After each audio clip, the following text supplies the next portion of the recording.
আসসালামু আলাইকুম রহমতুল্লাহ। আমাদের আরেকজন পছন্দের ভাইকে পেয়েছি, যিনি সহকারী শিক্ষক ধর্মের ভাইবা দিয়ে এসেছেন। তো উনি ওনার নাম, ঠিকানা এবং ওনার ভাইবা অভিজ্ঞতা আমাদের কাছে শেয়ার করবেন ইনশাআল্লাহ। আসসালামু আলাইকুম রহমতুল্লাহ। আমি বাউফল পটুয়াখালী থেকে আসছিলাম ইসলাম শিক্ষা বিষয়ে ভাইবা দেওয়ার জন্য।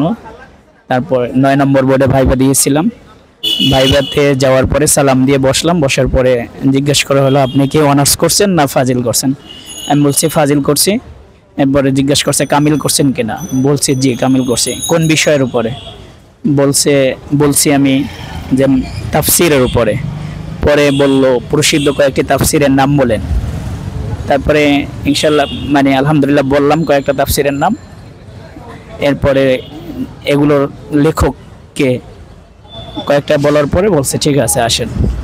জি মাশাআল্লাহ, উনি খুব সুন্দর ভাইবা দিয়েছেন। আশা করি আল্লাহ রাব্বুল আলামিন হয়তো এটা তার রিজিকে রাখবেন।